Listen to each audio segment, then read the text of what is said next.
Nous avons prévu 3 parties. La première partie, c'est une présentation, de ce fameux nouveau TESA simplifié qui est entré en vigueur donc, je l'ai dit, le 1er janvier 2024. Le second point, ce sont les points d'attention, des messages que nous souhaitons, vous passer et sur lesquels nous souhaitons insister. Et enfin, une troisième partie avec un rappel des canaux de contact et d'échange avec vos MSA respectives, la MSA des Portes de Bretagne et la MSA d'Armorique. Nous évoquerons également notre assistance Internet dans ces canaux de contact et d'échange. Démarrons maintenant la présentation, si vous en êtes d'accord, du nouveau TESA simplifié. Alors, le nouveau TESA simplifié, donc le nouveau TESA S, qui est souvent indiqué sur le site. Alors, j'ai un écho par contre. Donc, je commence. Donc, le principe, le nouveau TESA simplifié, normalement, vous êtes tous des utilisateurs du TESA simplifié auparavant. Donc, c'est vous qui avez été ciblé comme la cible, puisque du coup, votre outil évolue, l'outil que vous utilisez actuellement, soit pour une partie, soit pour l'ensemble de vos salariés à la MSA, il évolue. C'est un service qui est gratuit, accessible en ligne, donc ça, vous le savez. Et nous, on constate également que c'est une offre qui est plébiscitée donc par plus de 4500 employeurs en Bretagne et qui l'utilisent chaque année avec à peu près 50 000 contrats. Donc 50 000 contrats, donc 50 000 embauches finalement chaque année. Donc ça représente quand même une partie importante des contrats déclarés à la MSA en Bretagne. Donc le principe, c'est que c'est un guichet unique qui simplifie les démarches sociales liées aux emplois de très courte durée. Hop, je vais... T'as mis 7 ? Je t'ai mis 10. Je vous invite à couper vos micros si vous le pouvez. Donc, on coupe également les micros ici, mais du coup, vous êtes un peu plus nombreux, c'est pas toujours simple. Donc, le principe, c'est que et c'était déjà le principe auparavant, c'est pour l'emploi de plutôt courte durée, donc plutôt en dessous de 3 mois. Sinon, on invite les employeurs à partir sur une autre offre, à savoir le TESA+. On y reviendra plus tard. Et donc, le TESA simplifié, c'est un service en ligne qui permet de réaliser l'ensemble des formalités de l'embauche jusqu'à l'issue de la relation de travail. Donc, la DPAE, la déclaration d'embauche, le contrat de travail. Et à la fin de la relation de travail, une fois que les bulletins de salaire ont été réalisés aussi, on aura donc les documents de fin de contrat, documents qui sont à donner à Pôle emploi et tout ça. Alors pourquoi il est nécessaire qu'il évolue, puisqu'il fonctionne pour un certain nombre d'entre vous qui l'utilisez. Donc pourquoi? Parce qu'on a 3 enjeux, notamment le fait que jusque-là, le TESA simplifié n'était pas pérennisé. Il fut un temps où on pensait que le TESA+ serait le seul TESA qui serait disponible. Sauf que la simplicité de l'outil actuel c'est pas exactement le cas sur le seul TESA+. Donc les professions agricoles ont souhaité pérenniser cet outil. Et pour pérenniser cet outil, il faut quand même répondre aux exigences des pouvoirs publics, à savoir intégrer la déclaration sociale nominative, donc la DSN.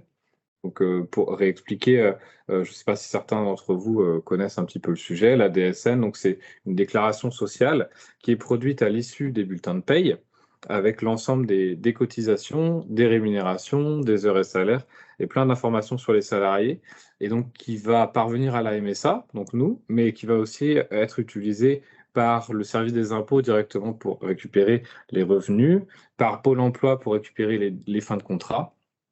Et donc aujourd'hui, nous sommes dans l'obligation de produire des DSN, et qu'en fait, au lieu d'avoir des flux d'informations qui partent à chacun des organismes, c'est chacun des organismes qui viennent chercher l'information dans la DSN. Jusque 2023, le TESA simplifié, il ne permettait pas de faire des DSN. Donc c'est dans cette démarche-là qu'il évolue à partir de 2024. Donc avec la production d'une DSN en sortie de service afin de répondre à l'exigence des pouvoirs publics. C'est ce qui est écrit. Et par ce biais-là, il y a aussi un lifting un petit peu de l'outil pour améliorer la qualité de service également. On en profite aussi pour remettre à jour aussi cet outil qui du coup sera pérennisé et va durer. Dans cette présentation, on ne va pas vous présenter exactement comment on fait une embauche, comment on fait un bulletin de salaire. Ce qu'on souhaite vraiment mettre en avant, c'est les outils qui sont à votre disposition pour pouvoir vous accompagner le jour où vous avez vraiment une question sur ce sujet-là. Alors, à savoir, dans un premier temps, donc, le site TESA, je ne sais pas si vous le connaissez, c'est un site qui est dédié au TESA, donc un site national, mais qui est à jour et qui va permettre, donc je clique dessus, qui va être vraiment dédié au TESA. Donc, on aura une partie TESA plus, une partie TESA simplifiée, mais donc avec pas mal d'informations très intéressantes et qui peuvent parfois répondre directement à vos problématiques. Donc, il y a une partie plutôt TESA simplifiée qui nous concerne, où on pourrait aller ici. On va y revenir juste après. Dans cette présentation, on va défiler un peu sur comment on fait, quels sont les temps du TESA simplifié, en s'appuyant notamment sur les outils que je vous propose. Ensuite, au-delà du site, nous avons également un guide pas à pas qui a été créé par l'institution et qui est plutôt complet, et plutôt bien pensé, même si il sera sans doute amené à évoluer au fur et à mesure du temps. Donc ce guide pas à pas, donc je vais aller dessus également, qui va permettre, donc qui se présente comme ceci, et qui va permettre d'avoir vraiment tous les temps, tous les détails de l'outil et de ce que vous pouvez faire. Donc là, il y a un sommaire, donc ça va de créer l'embauche à les fonctionnalités liées au contrat qui sont proposés, créer le bulletin de salaire, les bulletins de salaire un peu spécifiques, comme les bulletins de salaire à cheval, les contrats à la tâche, et ensuite on a aussi donc envoyer ma déclaration sociale nominative. On y reviendra également plus tard, mais qui a un nouveau temps au niveau du TESA simplifié. Donc en fait, comme tu dis Vincent, on en parlera tout à l'heure, mais cet outil et ce guide, je pense, et j'insiste, il est important et je pense qu'il est vraiment, il sera utile pour vous. Donc je vous invite vraiment à l'issue de la réunion à aller le consulter, le télécharger chez vous, le garder à côté de vous lorsque vous ferez vos démarches sur le TESA simplifié. Voilà, il est bien fait, il est lisible, il y a beaucoup d'informations dessus. Il fait une trentaine de pages et voilà, il est, selon nous, complet et répond, comme tu l'as dit, à l'ensemble, peut répondre à l'ensemble de beaucoup de questions qui peuvent se poser. Alors, je retourne sur la suite du guide. Donc voilà, c'est vraiment les deux outils qu'on encourage à utiliser à l'avenir et qui peuvent vous accompagner dans un premier temps. Et donc, ce qu'on va faire dans la suite de la présentation, c'est que je vais reprendre en plusieurs points donc, les étapes du TESA simplifié. Donc, en plusieurs points, donc l'adhésion au TESA simplifié, puisque effectivement, lors de votre première connexion sur ce nouvel outil, il y aura une adhésion à réaliser. Une fois qu'elle sera faite, évidemment, ce sera plus le cas. Et ensuite, on a les temps classiques que vous aviez déjà, à savoir l'embauche à réaliser, la réalisation du bulletin de salaire tous les mois, et enfin, la transmission d'une DSN qui n'était pas le cas avant. Donc, pour utiliser les outils que je vous ai présentés, je vous propose du coup d'aller voir sur le site ce qui est proposé au niveau de l'adhésion au TESA et à l'embauche, et ensuite de repartir sur le guide pas à pas pour la réalisation du bulletin de salaire et la transmission d'une DSN. Donc, l'adhésion au TESA simplifié, j'ai mis le lien ici sur mon support, mais il est assez simple à trouver. Je vous reprendrai après. Donc, donc chaque temps est noté. Donc, démarrer avec le nouveau TESA simplifié. Donc, ça, c'est un temps qui est donné. Et donc, vous allez avoir une page dédiée sur le site internet qui va permettre ensuite d'avoir un tuto qu'on va regarder juste après, une vidéo que nous allons regarder. Et ensuite, il y a aussi sur cette page les informations importantes à noter, ce que vous avez besoin avant d'aller sur cette étape-là, et également des questions-réponses qui sont déjà proposées. Par exemple, comment accepte-t-on au TESA simplifié? Quand on clique dessus, il y a déjà une petite réponse qui est donnée. Donc ça peut être des pistes, à nouveau, qui peuvent vous aider dans la prise en main de l'outil. Comment bien démarrer avec le TESA simplifié? Sur le site de la MSA, connectez-vous tout d'abord à votre espace privé, sélectionnez votre dossier Entreprise, puis choisissez le service en ligne Nouveau TESA simplifié. Lors de votre première connexion, vous accédez alors automatiquement à la page des informations de votre établissement. Vérifiez alors la conformité des informations telles que le nom, le SIRET, l'adresse. Puis renseignez le code de la convention collective en vigueur dans votre établissement. Une convention collective est un accord écrit, négocié entre les organisations syndicales représentatives et des employeurs ou groupements d'employeurs. Chaque convention collective est identifiée par un numéro IDCC, identifiant de la convention collective. Elle définit notamment les conditions de travail, les salaires, les congés payés, les droits et obligations des employeurs et des salariés et adapte les règles du Code du travail aux situations particulières du secteur concerné. Vous pouvez rechercher votre convention collective dans cette liste, soit en saisissant un code numérique, soit en saisissant un mot-clé du libellé de votre convention, ou tout simplement en parcourant cette liste. Vous pouvez alors sélectionner la convention collective qui est en vigueur dans votre établissement. Si vous ne connaissez pas votre convention collective, contactez votre syndicat d'exploitants ou consultez vos courriers d'inscription à la MSA.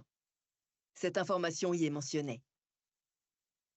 Vous devez ensuite renseigner la caisse de retraite complémentaire. La retraite complémentaire est obligatoire dans tous les régimes. De plus, un contrat de travail doit faire mention de l'adresse de la caisse de retraite complémentaire de l'entreprise. Vous devez donc indiquer ici l'adresse de l'agence gérant le contrat de retraite complémentaire de votre entreprise. Vous pouvez vous rapprocher de la société auprès de laquelle vous avez souscrit un contrat afin d'obtenir l'adresse de votre agence. Validez ensuite l'enregistrement de vos informations. Votre accès est à présent opérationnel. Vous pouvez commencer à utiliser le nouveau TESA simplifié.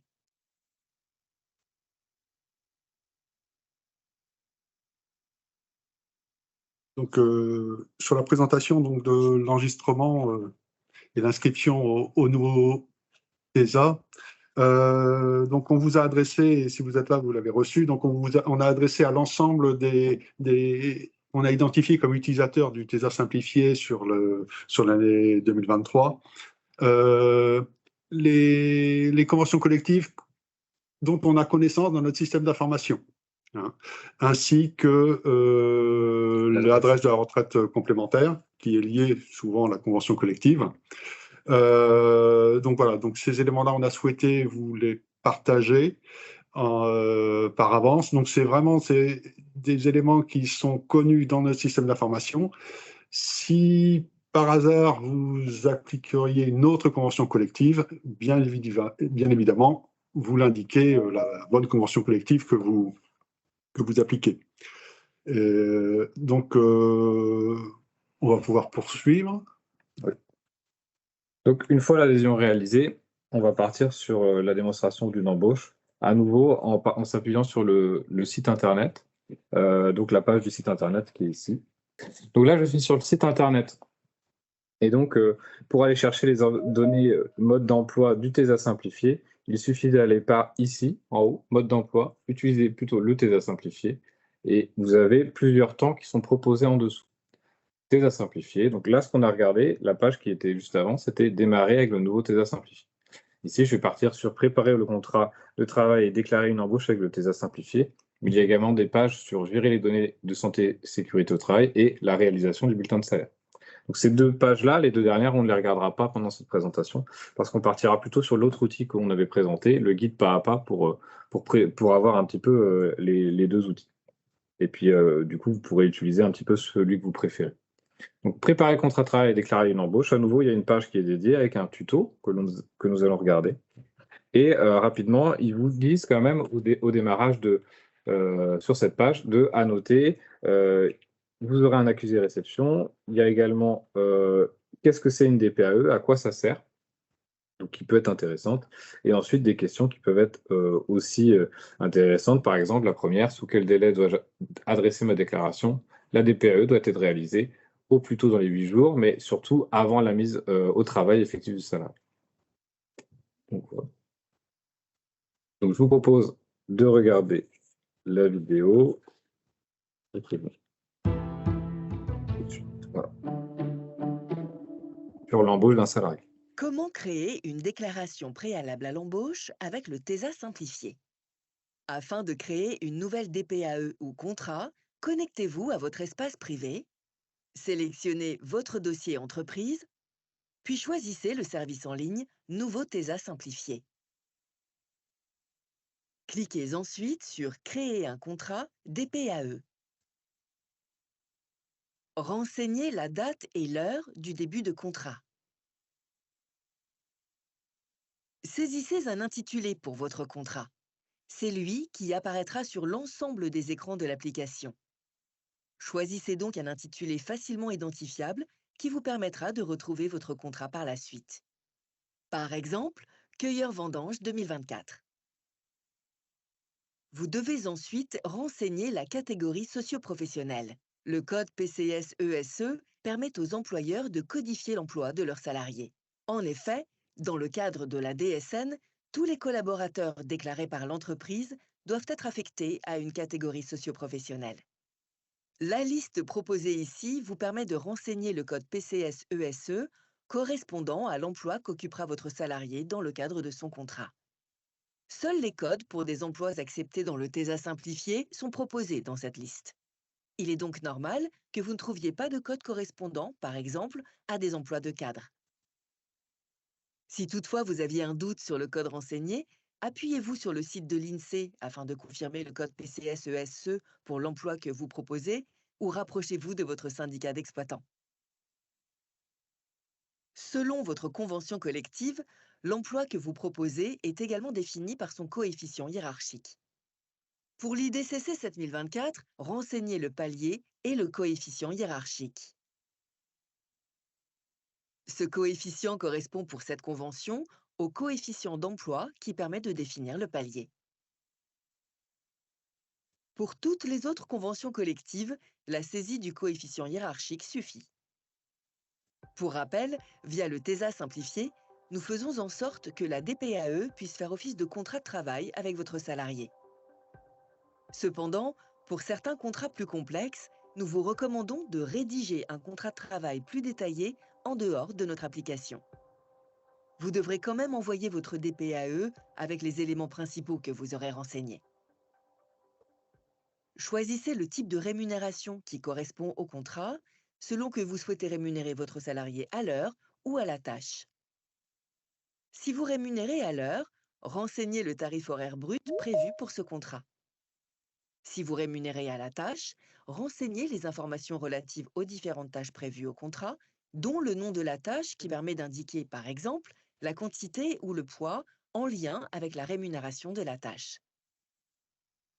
Puis la durée estimée de réalisation et enfin le tarif. Dans la zone Autres éléments de rémunération, vous pouvez ajouter un complément d'information sur la rémunération de votre salarié, comme des titres restaurants par exemple. Ces informations seront reportées sur le document DPAE mis à disposition à la fin de votre parcours. Vous devez ensuite préciser si votre contrat est à temps partiel. Si votre contrat est un temps plein, alors répondez non à cette question. Précisez la durée légale de travail au sein de votre établissement, au mois ou à la semaine. Si votre contrat est à temps partiel, répondez oui. Dans la fenêtre modale qui s'ouvre alors, renseignez la durée légale de travail et la durée de travail du salarié. Ensuite, précisez le nombre maximal d'heures complémentaires possibles dans le cadre de ce contrat. Les deux dernières zones de texte permettent de préciser la répartition de l'activité partielle du salarié, ainsi que les conditions de modification de cette répartition.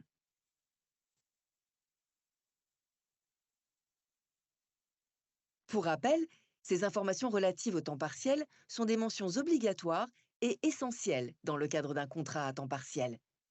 Ne négligez pas de renseigner ces éléments, car cela pourrait remettre en cause la validité légale de votre contrat à temps partiel. Vous devez maintenant sélectionner le motif de recours de votre CDD. Selon le motif choisi, l'application vous demandera un complément d'information, comme le nom et l'emploi de la personne remplacée ou encore le type de travaux réalisés. Prenez le temps de lire et de compléter les éléments demandés afin de respecter le cadre légal lié à chaque motif de CDD. Selon le motif de CDD choisi, le TESA simplifié affiche la date maximale possible pour ce contrat. Si vous connaissez précisément la date de fin de ce CDD, il suffit alors de répondre oui à la question, puis de renseigner cette date. Si le contrat est à terme non défini, alors répondez non à la question, puis saisissez la durée minimale envisagée. Une fois l'ensemble des informations saisies, il vous suffit de cliquer sur Suivant pour accéder à la partie qui vous permet de renseigner le salarié. Donc voilà pour la partie embauche. Donc, à savoir que donc, ces données-là, elles sont disponibles. C'est vrai que ça peut vous aider sur la saisie ou sur certains questionnements. Donc, pour ceux qui aiment bien les tutos. Ceux qui aiment moins les tutos, on va partir sur... Ah, il me manque une diapo. Allez, à l'envers. Donc ceux qui sont moins à l'aise avec des tutos, par exemple, ou qui ne veulent pas utiliser le site, il y a également donc un document PDF, donc le guide pas à pas, qui va permettre de vous aider également dans la saisie des données lorsque vous utilisez le TESA simplifié.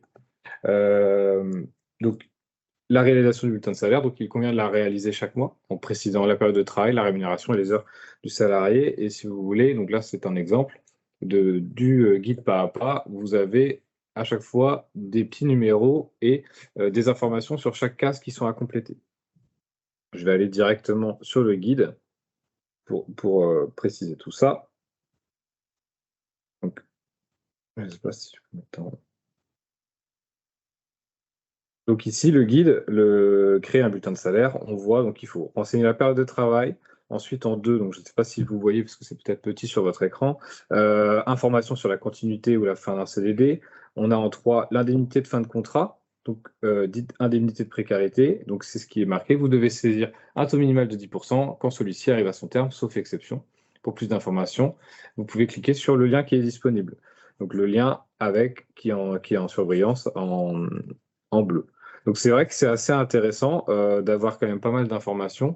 Et là, à nouveau, vous pouvez aller, s'il y a des choses qui vous posent question, voilà, on va dire que le site plus le guide pas à pas permettent de bien avancer sur ces sujets-là. Donc on a donc créé un bulletin de salaire, contrôler la saisie des périodes, donc de quelle période à quelle période, combien de jours la personne a travaillé, donc avec à chaque fois des petites informations sur ces sujets-là. Et ensuite, quelles sont les heures normales, quelles sont les heures supplémentaires, quelles sont les heures qui sont majorées, qui ne sont pas supplémentaires, par exemple des heures de travaux de nuit ou le dimanche. Donc avec à chaque fois un petit peu d'explication sur ces sujets-là. Donc c'est là où, si le site ne vous convient pas trop, ça peut être un bon complément ou une alternative. Donc voilà, donc vous pouvez également ajouter des avantages en nature, ajouter des remboursements de frais, ajouter des primes, ajouter d'autres éléments. Et à la fin, vous pouvez finaliser votre bulletin de salaire. Les bulletins de salaire, ils sont modifiables jusqu'au moment où vous déposez la DSN. Donc déposer la DSN, c'est l'étape d'après. Et donc c'est un peu la grande nouveauté également du TESA S, du nouveau TESA simplifié, qui va être en bout de course. Alors, je vais vous le mettre après. La déclaration sociale nominative. Donc la déclaration sociale nominative, donc c'est ce que j'expliquais un petit peu tout à l'heure. Alors je ne sais pas si c'était bien clair, mais donc voilà, la question c'est à la fin des bulletins de paye, les bulletins de paye sont réalisés et donc on va avoir un flux d'informations qui va remonter, une déclaration qui va être réalisée dans laquelle tous les organismes, la plupart des organismes vont pouvoir venir chercher des informations qui les concernent. Je pense donc par exemple notamment aux impôts qui vont pouvoir récupérer les rémunérations, mais aussi communiquer les taux de prélèvement à la source par ce biais-là. Donc c'est avec ces échanges-là que ça va servir. Donc ce qu'il faut faire, c'est qu'une fois qu'on a terminé l'ensemble des bulletins de salaire et qu'on ne veut plus les modifier, on va déposer tous les mois cette déclaration sociale nominative. Donc, tu reviendras un petit peu dessus. Oui, je reviendrai dessus. Donc voilà. Et dans le guide pas à pas, à nouveau, c'est plutôt bien renseigné, donc avec ici état de la déclaration. Quand c'est en vert, c'est envoyé. Quand c'est en orange, c'est que c'est prêt à envoyer, c'est-à-dire que tous les bulletins ont été faits. Si c'est en rouge, c'est que il reste des bulletins de salaire à finaliser. Ou alors, s'il n'y a pas de bulletin de salaire parce que la personne n'est finalement pas venue, il faut aller annuler son embauche parce que notre système, il attend un bulletin de salaire parce qu'il y a un salarié qui est déclaré. Donc voilà. Et ensuite, vous avez la gestion des bulletins de salaire de la DSN.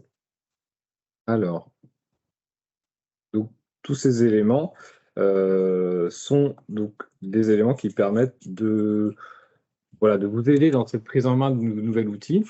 Il y a eu un lifting un petit peu au niveau effectivement un peu plus joli que l'ancien, mais et qui va vous permettre de vous aider dans un premier temps. Évidemment, si vous avez d'autres questions sur les outils, vous pouvez revenir vers nous, mais on en reparlera dans une partie suivante. Je laisse la main du coup à Jean-Christophe qui va attirer votre attention sur certains sujets. Voilà. Quelques points d'attention sur donc le nouveau TESA. Tout d'abord, juste vous informer que donc le déploiement du nouveau TESA est suivi bien évidemment par l'institution, par la MSA. Et donc nous avons eu, pas plus tard qu'aujourd'hui, des voyants qui sont plutôt au vert sur son utilisation. Ça veut dire que la montée en charge se fait. Et donc, on n'a pas d'alerte particulière sur la gestion de l'outil. Des points d'attention. Donc, déjà, je souhaiterais venir sur et c'est important, c'est la qualité des informations que vous saisissez dans l'outil. Tout démarre de la qualité des informations de l'état civil de vos salariés. C'est quelque chose qui est important. Il faut le bon nom avec idéalement la bonne orthographe. Important aussi, c'est le numéro de sécurité sociale. C'est vraiment une donnée qui est importante. J'engage vraiment les employeurs à le réclamer aux futurs salariés lorsqu'ils réalisent sa DPE, d'avoir le numéro de sécurité sociale. Donc ça, c'est vraiment important. Tout ça, ça permet aussi de garantir à la sortie la bonne intégration des données dans les systèmes d'information, que ce soit en MSA, mais aussi auprès des services des impôts, Pôle emploi. Donc ça, c'est important. Autre chose importante, c'est lors de la réalisation de vos bulletins de salaire.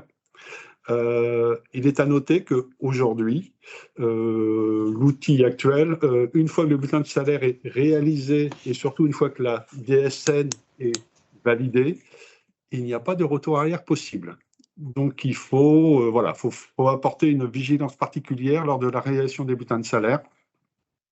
Il arrive, c'est pas de temps en temps, qu'il y ait soit des oublis d'un versement d'heures, des choses comme ça. Donc voilà, ou alors des montants qui sont saisis, on a oublié la virgule, et ça apporte des situations un peu complexes. Donc voilà, vraiment important. Voilà, j'attire votre attention là-dessus. C'est être le plus rigoureux possible lors de la réalisation de ces deux étapes. Le nouvel outil.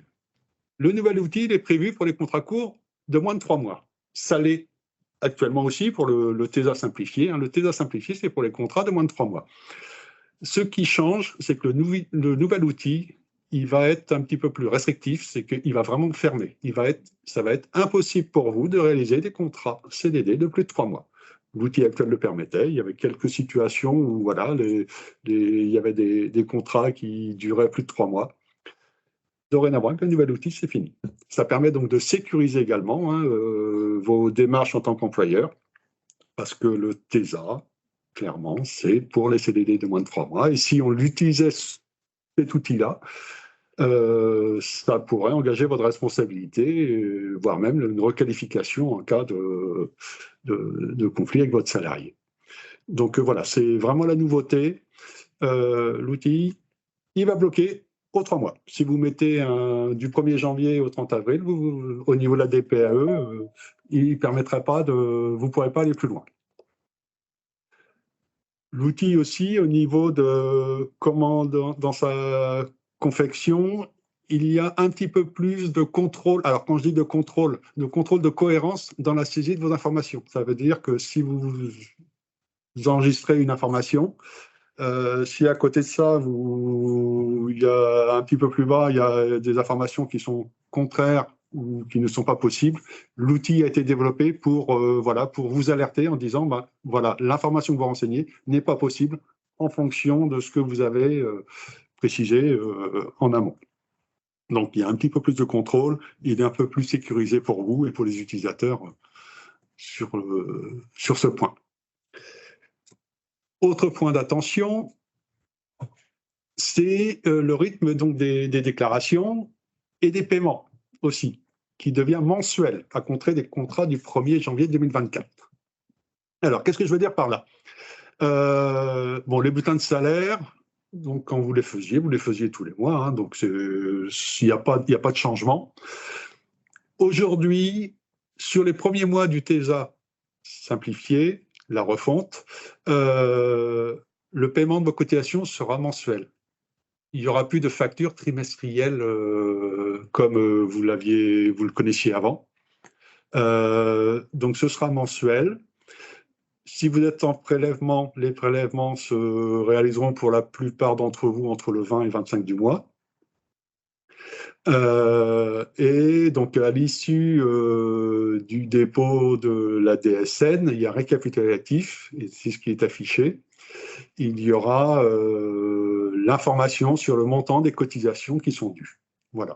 Donc, si, comme dit, vous êtes en prélèvement, ce sera prélevé par la MSA, par les 20-25 du mois suivant.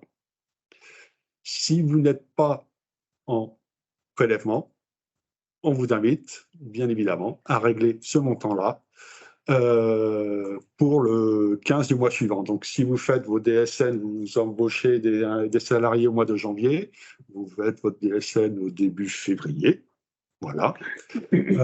Donc, on vous invitera à payer. On vous demande de payer ce montant qui est affiché pour le 15 février.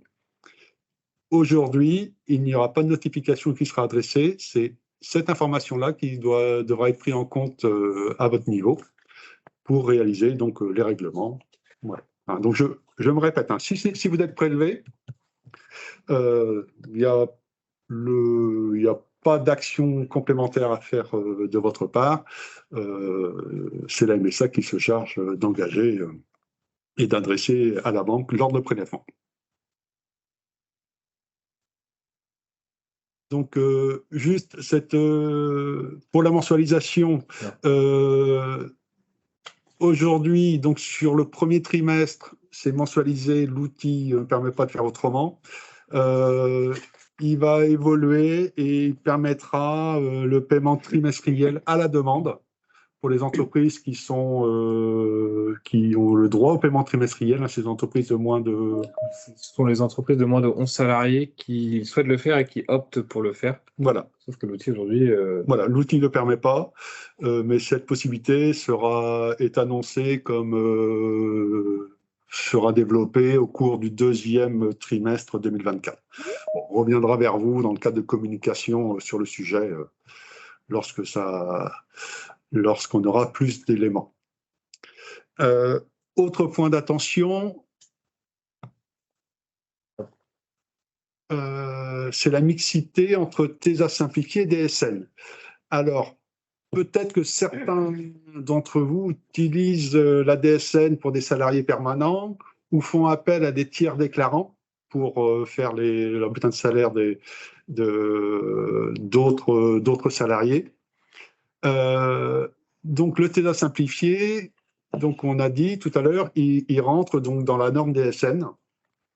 Et donc, ça implique que pour les DSN, entre guillemets, classiques, il convient de procéder au fractionnement des DSN. Alors, c'est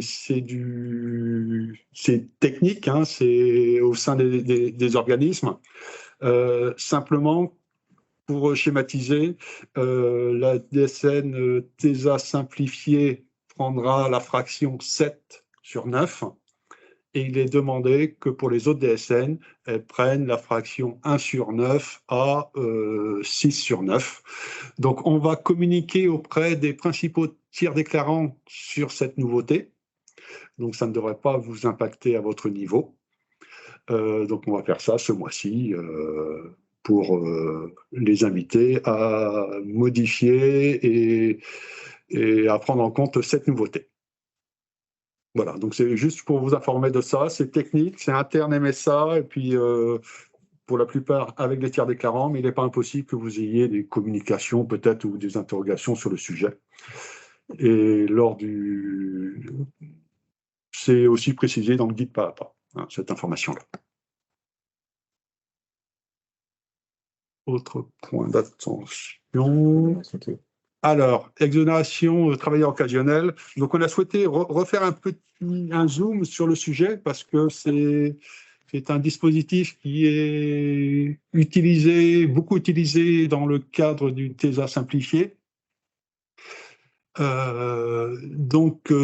L'exonération travailleur occasionnel, c'est un petit rappel, hein, et donc est limitée à 119 jours par an par salarié, par employeur et par année civile. Voilà. Ce n'est pas compatible avec la réduction générale des cotisations sociales, ce qui était appelé ex-RD Fillon. Seules les activités liées au cycle de la production animale et végétale sont concernées par ce dispositif, si accompli sous autorité d'un exploitant agricole.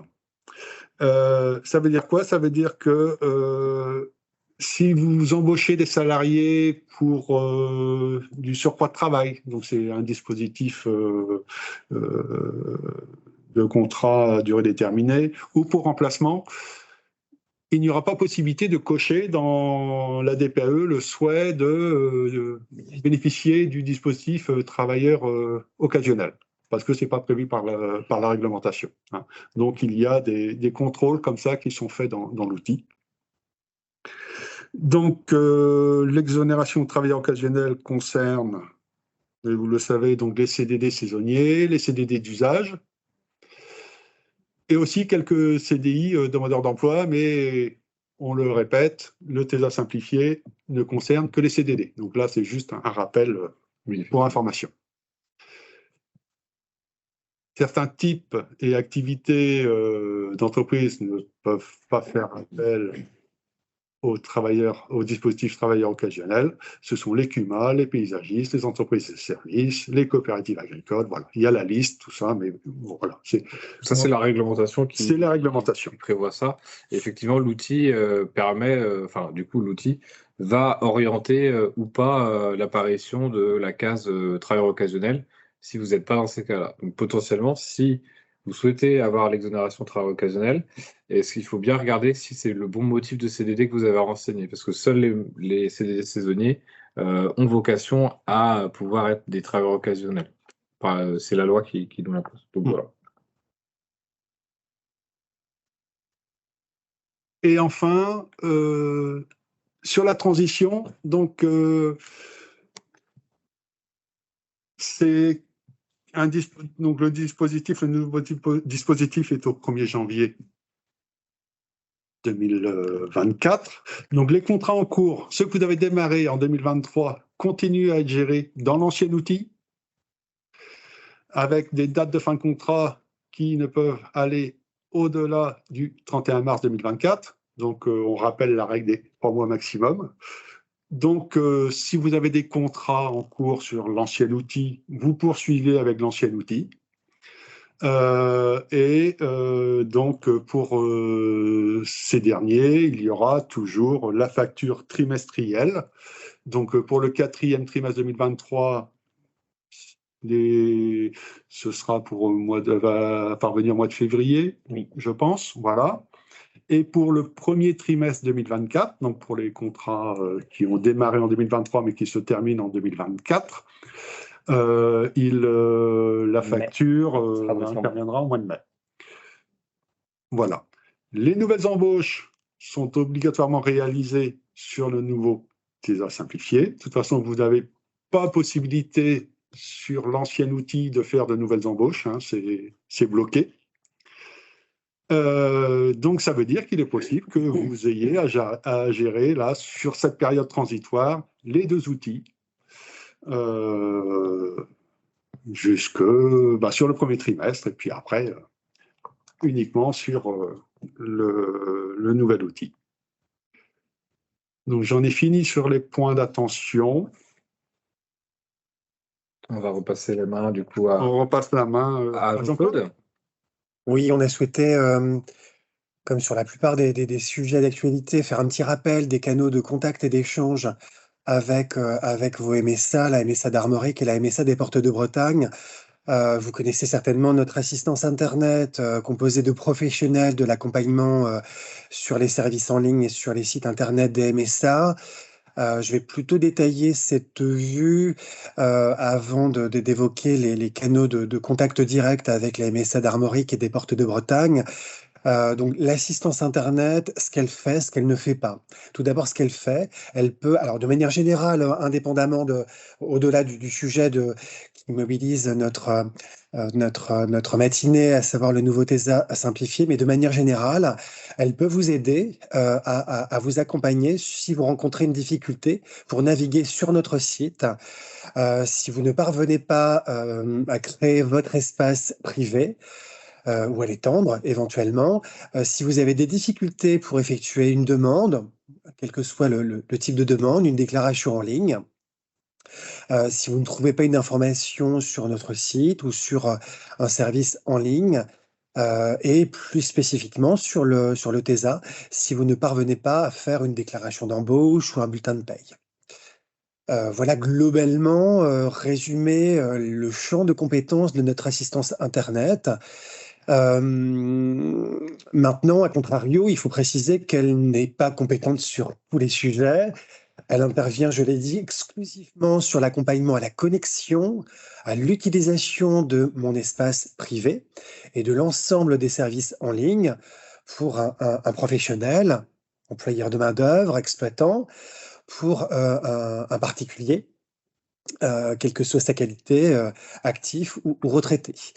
Elle n'a pas vocation à répondre à des demandes à caractère réglementaire ou législatif, par exemple des montants à prendre en compte dans les déclarations. Si vous aviez des questions d'ordre réglementaire, législatif, nous vous invitons à contacter directement votre MSA, soit la MSA d'Armorique, soit la MSA des Portes de Bretagne. Donc, bonne transition. Alors, avant d'évoquer les canaux de contact avec nos deux MSA, je vais peut-être quand même préciser sur la vue suivante. Vincent, si tu veux bien aller sur la vue suivante, les horaires d'ouverture de l'assistance Internet, ainsi que le numéro de téléphone et éventuellement l'adresse mail. Merci. Donc, l'assistance Internet est ouverte du lundi au vendredi, 8h30, midi 15, 13h30, 16h30, par téléphone, mais donc au 03 20 900 500, éventuellement par mail. Alors, vous avez une adresse mail différente selon votre MSA d'appartenance. Hein. Je vous laisse en prendre connaissance. Voilà pour l'assistance Internet. Les retours, c'est ce qu'on vous rapporte souvent, sont plutôt bons, voire très bons, quant à l'accompagnement des personnes qui composent cette assistance Internet. Donc, n'hésitez pas à y recourir éventuellement. Ils ont été aussi formés, bien évidemment, à ce nouveau service en ligne, au nouveau TESA simplifié. Donc, sur ce sujet, n'hésitez pas à les contacter. Voilà pour l'assistance Internet. On va maintenant, alors peut-être plus rapidement, balayer ce qu'on appelle les canaux de contact et d'échange avec vos deux MSA. Nous avons fait le choix de vous présenter ces canaux de la manière suivante: nous appeler, nous rencontrer et nous écrire. Donc, je ne vais pas détailler en fait ces canaux de contact, mais vous retrouverez ces coordonnées, ces horaires et ces modalités de contact et d'échange avec vos MSA sur cette vue dans le diaporama qui sera je le répète, pardon, publiés dans le fil de conversation à la fin de ce webinaire. Je vais simplement peut-être m'attarder sur mon espace privé, puisque là aussi, c'est une nouveauté hein, d'il y a quelques semaines. Il vous était possible depuis maintenant quelques temps de nous écrire des mails. Dorénavant, et c'était attendu de très longue date de la part des professionnels, employeurs de main-d'œuvre, mais également des MSA, il est possible maintenant de déposer un document en tant que professionnel. Ça n'était pas le cas jusqu'à présent. La possibilité était simplement ouverte aux particuliers. Elle est dorénavant ouverte aux professionnels. Voilà. Donc, plutôt que de passer par des boîtes aux lettres électroniques dédiées qui vous avaient peut-être été communiquées par le passé, on vous invite à l'avenir à déposer tout document dans votre espace privé, permettant ainsi une meilleure traçabilité et une prise en charge de ce document par nos services respectifs. Voilà pour les canaux de contact et d'échange. On arrive au terme de la première partie de ce webinaire.